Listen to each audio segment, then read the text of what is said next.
Hello दोस्तों, अब हम पढ़ेंगे इकाई 4 सामाजिक न्याय और हास्य की आवाज़ें। ठीक है, यह वीडियो थोड़ी लंबी हो सकती है, लेकिन आपसे वह आग्रह है कि आप वीडियो को अंत तक ज़रूर देखें, जिससे आपको एक कॉन्सेप्चुअल बिल्ड हो सके, कॉन्सेप्ट आपके दिमाग में बिल्ड हो सके। तो ये और वह कॉन्सेप्ट आपके एग्ज़ाम के लिए बहुत ही लाभकारी होगा। अगर यह वीडियो आपको अच्छा लगे तो लाइक, शेयर और कमेंट कीजिएगा और चैनल को सब्सक्राइब ज़रूर कीजिएगा। इसमें से हम 5वां अध्याय पढ़ेंगे हास्याकरण की समझ। चलिए पढ़ते हैं। सामाजिक रूप से हास्य पर होने का क्या मतलब है? तो इसको आगे हम समझते हैं। आप कॉपियों के जिन पन्नों पर लिखते हैं उनकी बाईं ओर खाली जगह होती है, जहां आमतौर पर लिखा नहीं जाता, उसे पन्ने का हाशिया कहा जाता है। कुछ ऐसा ही समाज में भी होता है। हाशियाई का मतलब होता है कि जिसे किनारे या हाशिए पर ढकेल दिया गया हो। ऐसे में वह व्यक्ति चीज़ों के केंद्र में नहीं रहता। यह एक ऐसी चीज़ है जिसको आपने अपनी कक्षा या खेल के मैदान में भी कभी ना कभी महसूस किया होगा। अगर आप अपनी कक्षा के ज़्यादातर बच्चों जैसे नहीं हैं, यानी अगर संगीत या फिल्मों में आपकी रुचि अलग तरह की है, या फिर अगर आपका बोलने का ढंग औरों से अलग है, या इसके अलावा भी अगर आप औरों की तरह गपशप में ज़्यादा मज़ा नहीं लेते हैं, और अगर आप वह खेल नहीं खेलते जो ज़्यादातर बच्चे खेलना चाहते हैं, और इससे भी अलग अगर आपका पहनावा अलग तरह का है, तो इस बात की गुंजाइश बढ़ जाएगी कि आपके साथी संगी जो है आपको अपने बीच का नहीं समानेंगे। इस तरह आप अक्सर यह महसूस करेंगे कि आप औरों से अलग हैं, गोया आपकी कहीं बात, आपके एहसास, आपकी सोच और आपका व्यवहार सही नहीं है या औरों को पसंद नहीं है। ठीक उसी तरह कक्षा की है ना तरह ही समाज में भी ऐसे समूह या समुदाय हो सकते हैं जिन्हें इस तरह की बेदखली का एहसास रहता है। उनके हास्याकरण की वजह यह हो सकती है कि वे एक अलग भाषा बोलते हैं, अलग रीति रिवाज अपनाते हैं, या बहुसंख्यक समुदाय के मुकाबले किसी दूसरे धर्म के हैं। वे अपनी गरीबी के कारण सामाजिक हैसियत में कमतर माने जाने की वजह से और शेष लोगों के मुकाबले कमतर मनुष्य के रूप में देखे जाने की वजह से खुद को हाशिए पर महसूस करते हैं। कई बार हाशियाई समूहों को लोग दुश्मनी और डर के भाव से भी देखते हैं। फासले और अलग थलग किए जाने का यह एहसास समुदायों को संसाधनों और मौकों का फायदा उठाने से रोक देता है।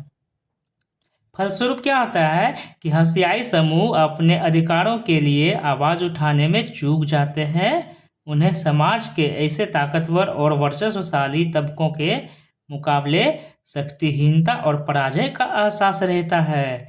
जिसके पास ज़मीन है, धन दौलत है, जो ज़्यादा पढ़े लिखे हैं और राजनीतिक रूप से ज़्यादा ताकतवर है, इसका मतलब यह है कि हास्याकरण किसी एक ही दायरे में महसूस नहीं होता। आर्थिक, सामाजिक और राजनीतिक सभी दायरे समाज के कुछ तबकों को हाशियाई महसूस करने के लिए विवश कर देता है। कौन कौन सा?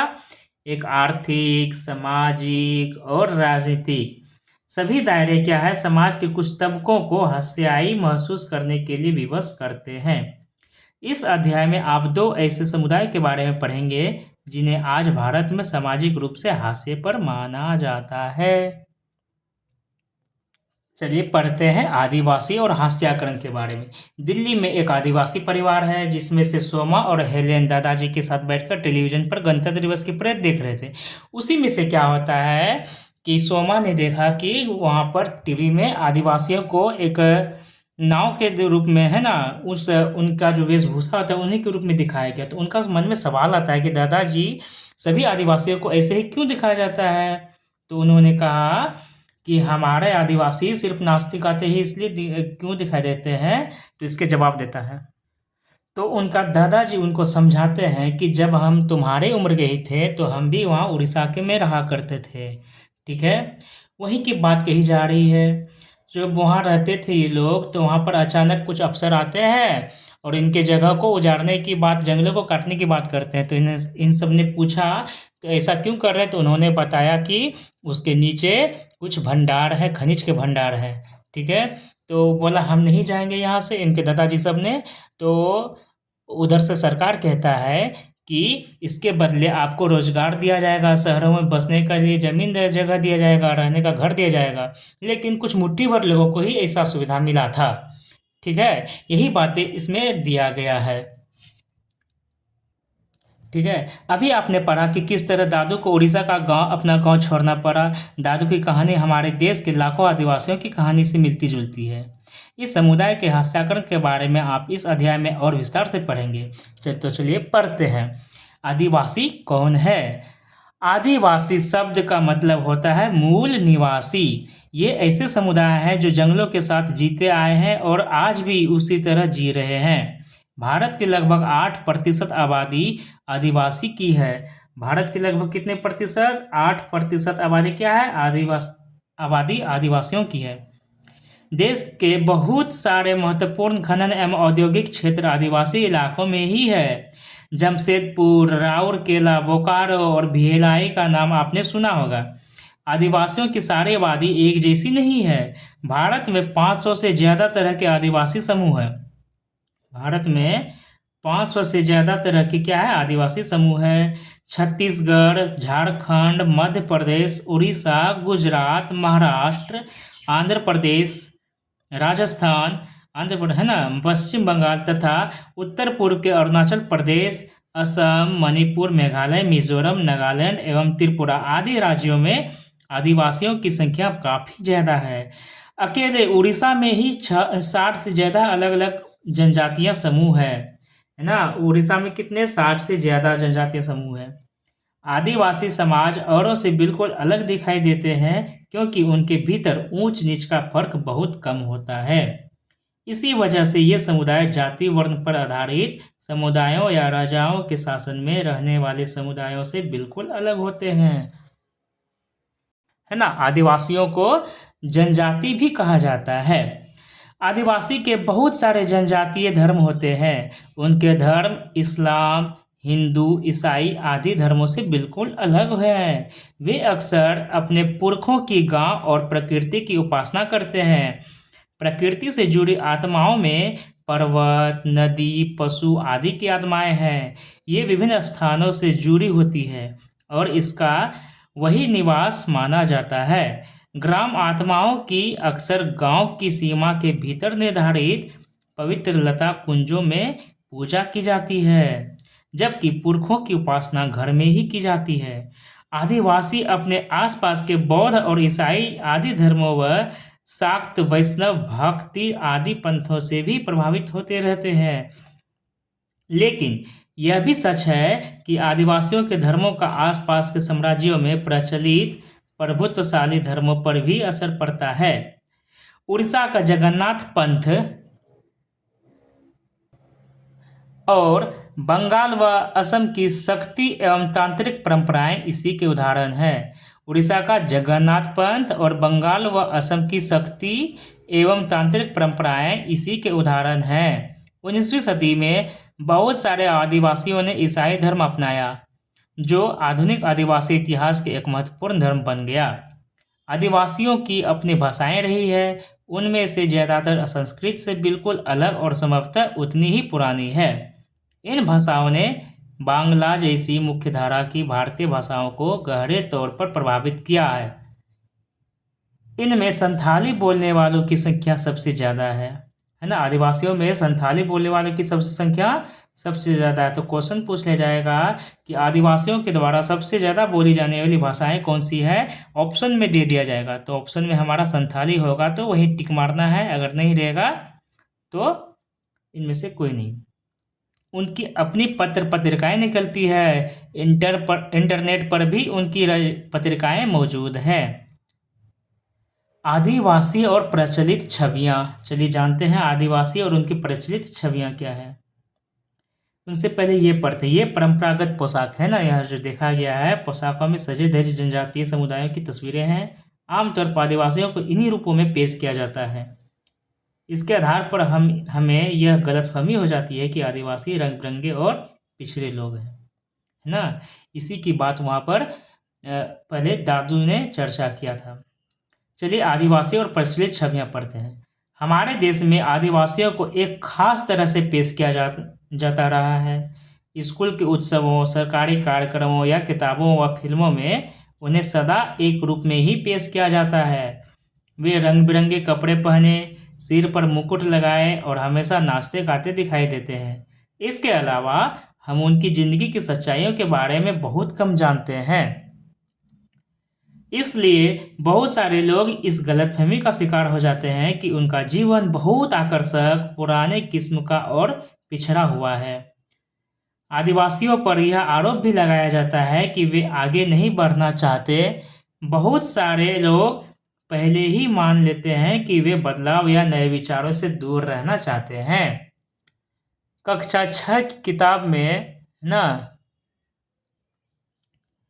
आपने पढ़ा था कि खास समुदायों को बनी बनाई छवियों में देखते चले जाने की वजह से इस तरह के समुदायों के साथ अक्सर कितना भेदभाव होने लगता है। तो ये थी आदिवासी और उनकी प्रचलित छवियां, जो कि रंग बिरंगे कपड़े पहने, सिर पर मुकुट लगाए, हमेशा नाचते गाते दिखाई देते हैं। अब आगे पढ़ेंगे हम आदिवासी और विकास, है ना। आदिवासी और उनका विकास पढ़ते हैं। जैसा कि आपने इतिहास की अपनी पाठ्य पुस्तक में पढ़ा है, भारत में तमाम साम्राज्यों और सभ्यताओं के विकास में जंगलों का बहुत गहरा महत्व रहा है। लोहे, तांबे, सोने व चांदी के अयस्क, कोयले और हीरे, कीमती इमारती लकड़ी, ज्यादातर जड़ी बूटियां और पशु उत्पाद जैसे मोम, लाख, शहद और स्वयं जानवर, हाथी, जो कि एक शाही सेनाओं का मुख्य आधार रहा है, ये सभी जंगल से ही मिलते हैं। इसके अलावा जीवन के आगे बढ़ते रहने में जंगल का बड़ा योगदान रहा है। इन्हीं जंगलों से बहुत सारी नदियों को लगातार पानी मिलता रहा है।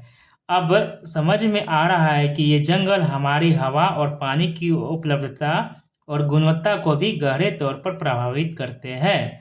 19वीं सदी के आखिर तक क्या है, हमारे देश का बड़ा हिस्सा जंगलों से ढका हुआ था। 19वीं सदी के आखिर तक क्या था, हमारा देश का बड़ा हिस्सा जंगलों से ढका हुआ था। और कम से कम 19वीं सदी के मध्य तक तो इन विशाल भूखंडों का आदिवासियों के पास जबरदस्त ज्ञान था।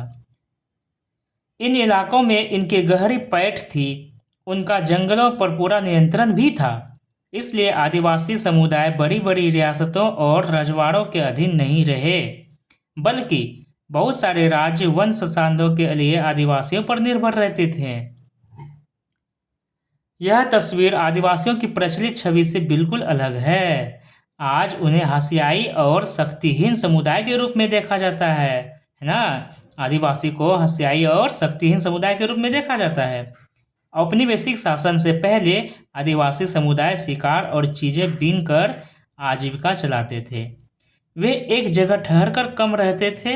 वे स्थानांतरित खेती के साथ साथ लंबे समय तक एक स्थान पर भी खेती करते थे।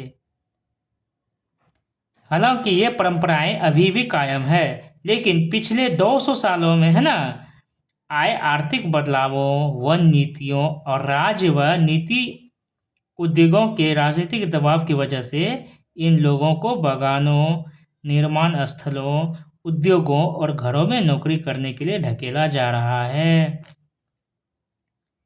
इतिहास में पहली बार ऐसा हो रहा है कि आज उनका वन क्षेत्रों पर कोई नियंत्रण नहीं है और ना ही उन तक सीधी पहुंच है।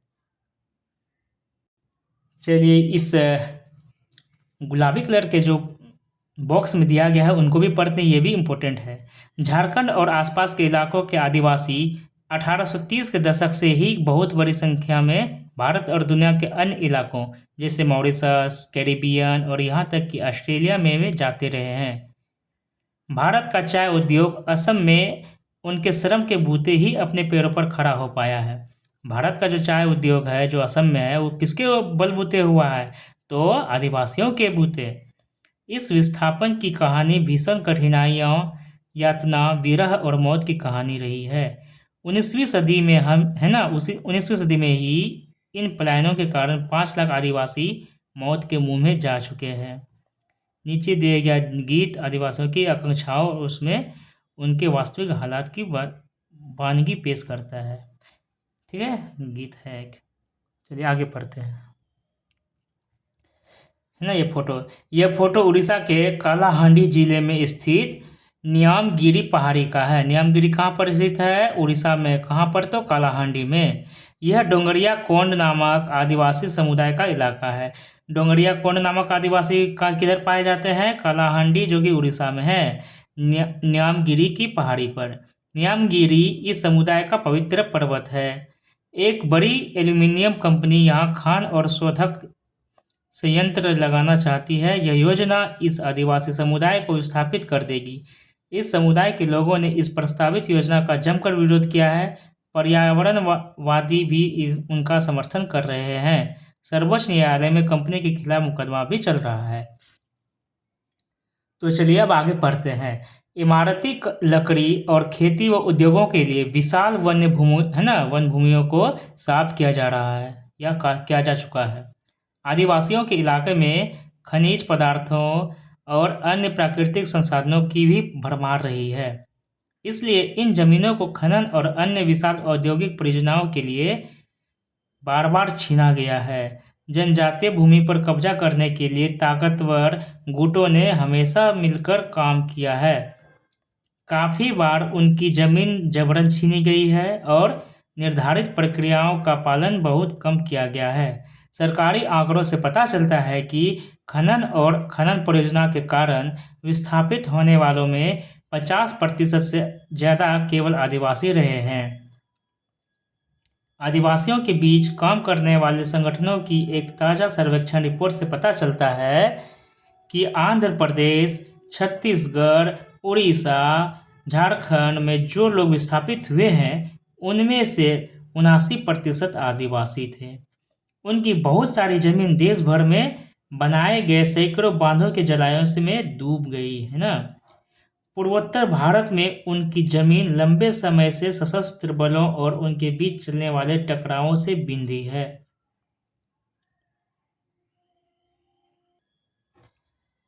इसके अलावा भारत में 101 राष्ट्रीय पार्क यानी कि 40,564 वर्ग किलोमीटर में और 543 वन्यजीव अभयारण्य यानी कि 1,19,776 वर्ग किलोमीटर में है। ये ऐसे इलाके हैं जहां मूल रूप से आदिवासी रहा करते थे। अब उन्हें वहां से उजाड़ दिया गया है। अगर वे इन जंगलों में रहने की कोशिश करते हैं तो उन्हें घुसपैठिया कहा जाता है। 121 राष्ट्रीय पार्क है, नेशनल पार्क, और 543 वन्यजीव अभयारण्य है। अपनी जमीन और जंगलों से बिछड़ने पर आदिवासी समुदाय आजीविका और भोजन के अपने मुख्य स्रोतों से वंचित हो जाते हैं। अपने परंपरागत निवास स्थानों के छीनते जाने की वजह से बहुत सारे आदिवासी काम की तलाश में शहरों का रुख कर रहे हैं। यहाँ पे कुछ बातें दी गई है, इंपॉर्टेंट होगी। चलिए, आदिवासी लगभग 10,000 तरह के पौधों का इस्तेमाल करते हैं। उनमें से लगभग 8,000 प्रजातियां दवाइयों के तौर पर और 325 प्रजातियां कीटनाशकों के तौर पर। आदिवासी लगभग 10,000 पौधों का इस्तेमाल करते थे, उसमें से 8,000 प्रजातियां दवाइयों के तौर पर और 325 प्रजातियां कीटनाशकों के तौर पर।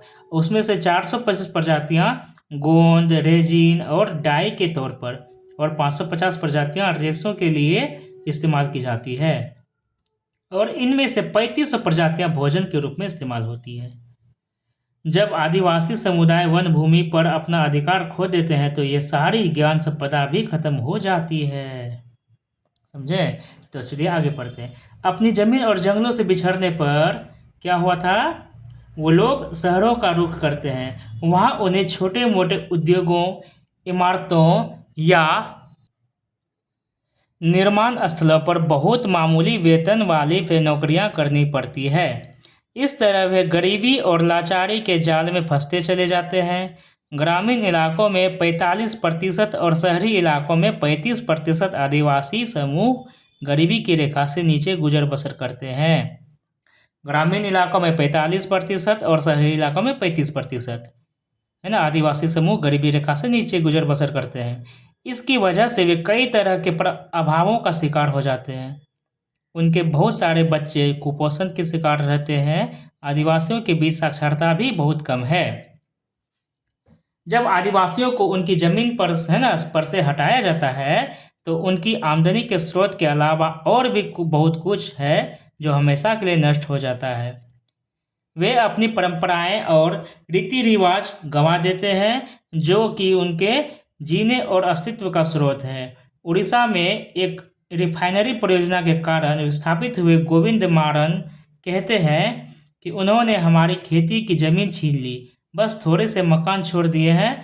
उन्होंने शमशान भूमि, मंदिर, कुएं, तालाब सब कुछ अपने कब्जे में ले लिया है। अब हम कैसे जिएंगे? ये किसने कहा? गोविंद मारन ने उड़ीसा में एक रिफाइनरी परियोजना के कारण बोला था। जैसा कि आप पढ़ चुके हैं, आदिवासी जीवन के आर्थिक और सामाजिक आयाम एक दूसरे से जुड़े हुए हैं। एक दायरे में होने वाला विनाश दूसरे दायरे को भी प्रभावित करता है।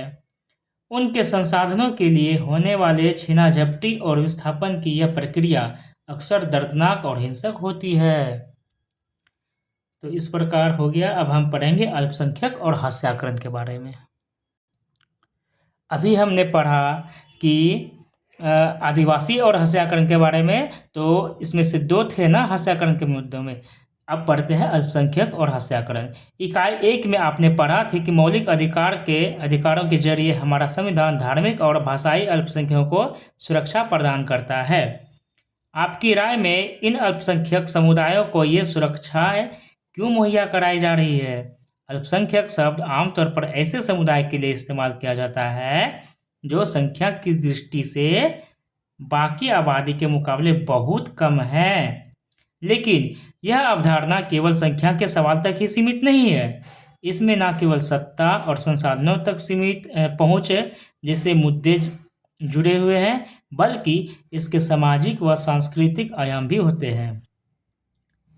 जैसा कि आपने इकाई 1 में पढ़ा था, भारतीय संविधान इस बात को मानता है कि बहुसंख्यक समुदाय की संस्कृति, समाज और सरकार की अभिव्यक्ति को प्रभावित कर सकती है। ऐसी सूरत में छोटा आकार है ना घाटे की बात साबित हो सकती है और संभव है कि छोटे समुदाय हाशिए पर खिसकते चले जाएं। ऐसे में अल्पसंख्यक समुदायों को बहुसंख्यक समुदाय के सांस्कृतिक वर्चस्व की आशंका से बचाने के लिए सुरक्षात्मक प्रावधानों की जरूरत पड़ती है। ये प्रावधान उन्हें भेदभाव और नुकसान की आशंका से भी बचाते हैं। कुछ खास परिस्थितियों में छोटे समुदाय अपने जीवन संपत्ति और कुशल क्षेम के बारे में असुरक्षित भी महसूस कर सकते हैं। और सुरक्षा की यही भावना तब और बढ़ सकती है जब अल्पसंख्यक और बहुसंख्यक समुदायों के संबंध तनावपूर्ण होते हैं। संविधान में इन सुरक्षाओं की व्यवस्था इसलिए की गई है कि हमारा संविधान भारत की सांस्कृतिक विविधता की सुरक्षा तथा समानता व न्याय की स्थापना के प्रति संकल्पबद्ध है।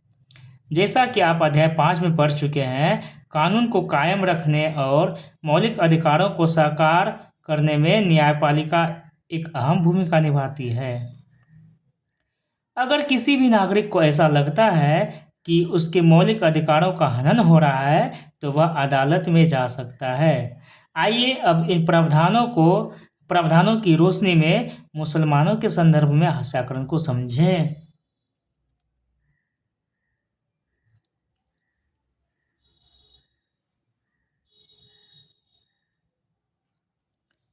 मुसलमान और हास्याकरण। पहले पढ़े आदिवासी और हास्याकरण, फिर पढ़े हम अल्पसंख्यक और हास्याकरण। अब पढ़ते हैं मुसलमान और उनका हास्याकरण कैसे हुआ। 2011 की जनगणना के अनुसार भारत की आबादी में मुसलमानों की संख्या 14.2% है। भारत की आबादी में मुसलमानों की संख्या कितनी है? 14.2%। उन्हें हाशियाई समुदाय माना जाता है क्योंकि दूसरे समुदायों के मुकाबले उन्हें सामाजिक आर्थिक विकास के उतने लाभ नहीं मिले हैं। विभिन्न स्रोतों से ली गई निम्नलिखित तीनों सारणियों से पता चलता है कि मूलभूत सुविधाओं, साक्षरता और सरकारी नौकरियों के हिसाब से मुस्लिम समुदाय की स्थिति कैसी है। नीचे दी गई तीनों सारणियों को पढ़कर बताइए कि वे मुस्लिम समुदाय की सामाजिक आर्थिक स्थिति के बारे में क्या बताती है। तो मूलभूत सुविधाएं 2008-9 के अनुसार। धार्मिक समुदाय, पक्का घर, बिजली और नल का पानी क्या है? हिंदू में से पक्का घर कितना है? 65.4%। बिजली 75.2%। नल का पानी 43.7%। मुस्लिम के घरों में क्या आता है? पक्का घर है 63.8, बिजली है 67.5, नल का पानी 35.8। ईसाई पक्का का घर कितना है? तो 69.3, बिजली 86.2 और नल का पानी 48.0। सिख सबसे ज़्यादा पक्का घर किसमें? सिख समुदाय में 91.3 और बिजली भी वहीं पर 96.0 और जल नल का पानी भी 49.3 है।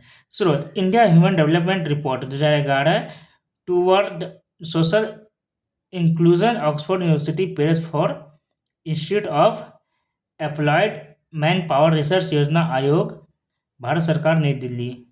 चलिए आगे पढ़ते हैं। हम पढ़ते हैं कि विभिन्न धर्मों में साक्षरता दर 2011 के अनुसार कुल 74 है साक्षरता दर भारत में।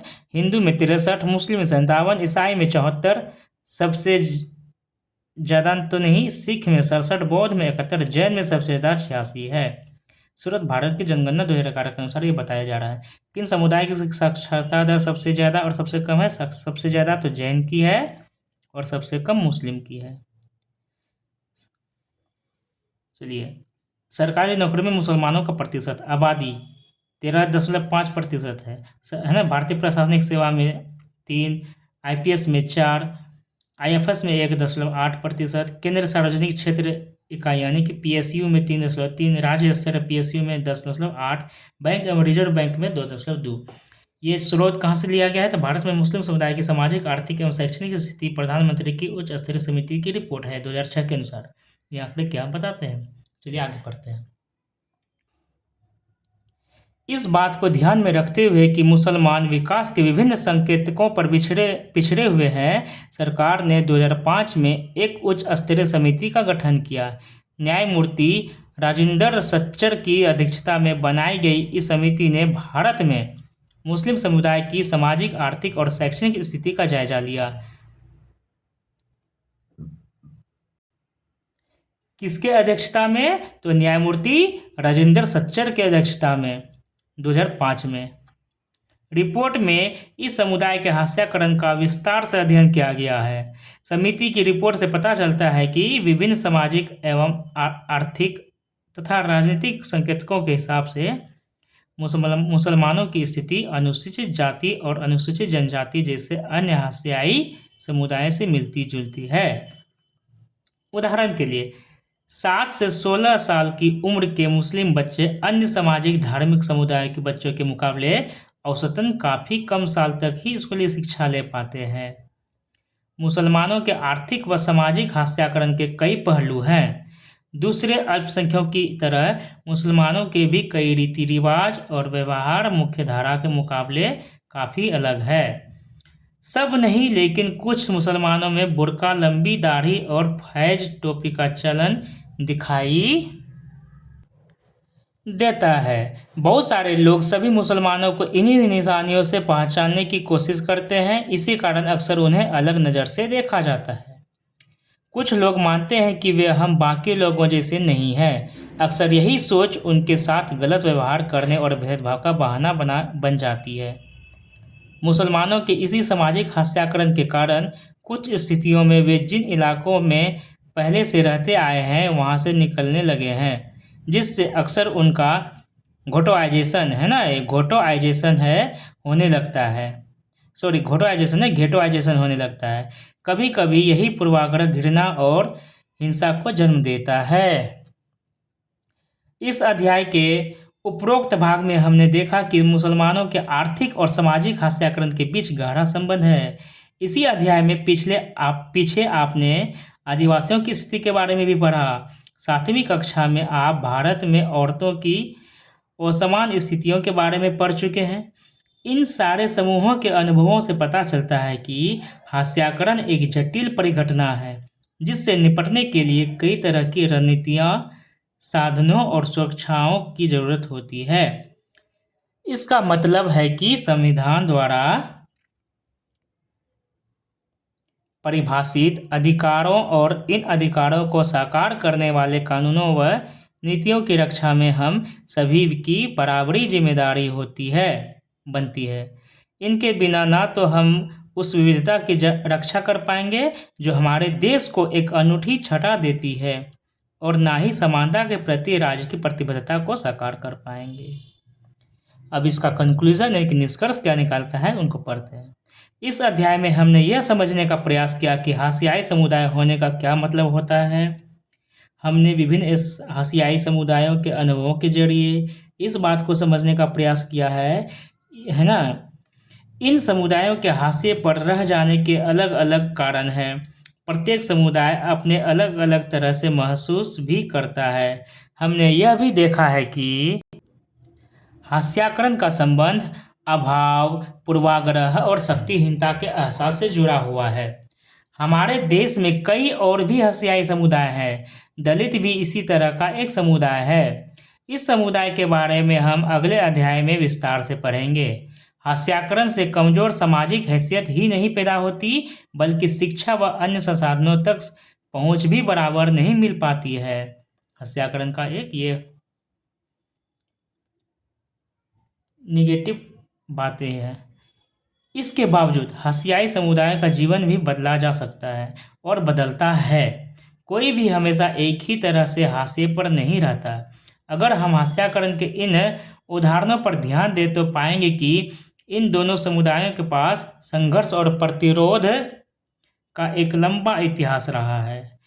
हाशियाई समुदाय अपनी सांस्कृतिक विशिष्टता बनाए रखना चाहते हैं और साथ ही अधिकारों, विकास और अन्य अवसरों में बराबर का हिस्सा चाहते हैं। अगले अध्याय में आप जानेंगे कि विभिन्न समूहों ने इस हास्याकरण का सामना किस तरह किया है। इसमें तो बस हमने हास्याकरण को समझा, अब आगे क्या पढ़ेंगे कि उसका सामना कैसे किया है। क्या है सच्चर समिति।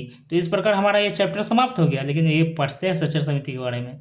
सच्चर समिति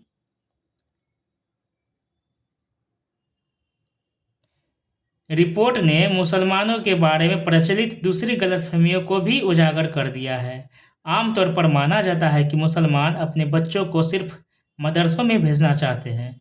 आंकड़ों से पता चलता है कि केवल 4% मुसलमान बच्चे मदरसों में जाते हैं। मुसलमानों के 66% बच्चे सरकारी और 30% बच्चे निजी स्कूल में पढ़ रहे हैं। अब पढ़ते हैं शब्द संकलन के बारे में। ऊंच नीच ये क्या होता है? व्यक्तियों या चीजों की एक क्रमिक व्यवस्था है। आमतौर पर ऊंच नीच की सीढ़ी के सबसे निचले पायदान पर वे लोग होते हैं जिनके पास सबसे कम ताकत है। जाति व्यवस्था ऊंच नीच की व्यवस्था है जिसमें दलितों को सबसे नीचे माना जाता है। समझे? अब घेटवाइजेशन क्या होता है? यह शब्द आमतौर पर ऐसे इलाके या बस्ती के लिए इस्तेमाल किया होता है जिसमें मुख्य रूप से एक ही समुदाय के लोग रहते हैं। घेटवाइजेशन इस स्थिति तक पहुंचने वाली प्रक्रिया को कहा जाता है। यह प्रक्रिया विभिन्न सामाजिक, सांस्कृतिक और आर्थिक कारणों पर निर्धारित हो सकती है। भय या दुश्मनी भी किसी समुदाय को एकजुट होने के लिए मजबूर करती है, क्योंकि अपने समुदाय के लोगों के बीच रहने पर उन्हें ज़्यादा राहत मिलती है। इस समुदाय के पास आमतौर पर वहां से निकल पाने के ज़्यादा विकल्प नहीं होते, जिसके कारण वह शेष समाज से कटता चला जाता है। समझे? अब पढ़ते हैं मुख्य धारा के बारे में। कायदे से किसी नदी या जलधारा के मुख्य बहाव को मुख्य धारा कहा जाता है। इस अध्याय में यह शब्द एक ऐसे सांस्कृतिक संदर्भ के लिए इस्तेमाल हुआ जिससे वर्चस्वशाली समुदाय के रीति रिवाजों और प्रचलनों को ही सही माना जाता है। इसी क्रम में उन लोगों को, समुदायों को भी मुख्यधारा कहा जाता है जिन्हें समाज का केंद्र माना जा रहा है, जिससे बहुधा शक्तिशाली या वर्चस्वशाली समूह विस्थापित। ये क्या होता है? ऐसे लोग जहां बांध, खनन आदि विशाल विकास परियोजना की जरूरतों को पूरा करने के लिए जबरन उनके घर बार से उजाड़ दिया जाता है। इसी को विस्थापित करता है, मतलब एक जगह से दूसरी जगह भेज देना। कुपोषित क्या है? ऐसा व्यक्ति जिसे पर्याप्त भोजन या पोषण नहीं मिलता है उसे ही कुपोषित कहा जाता है। तो इस प्रकार हमारा ये चैप्टर समाप्त हुआ। अब मिलते हैं आपसे अगले चैप्टर में।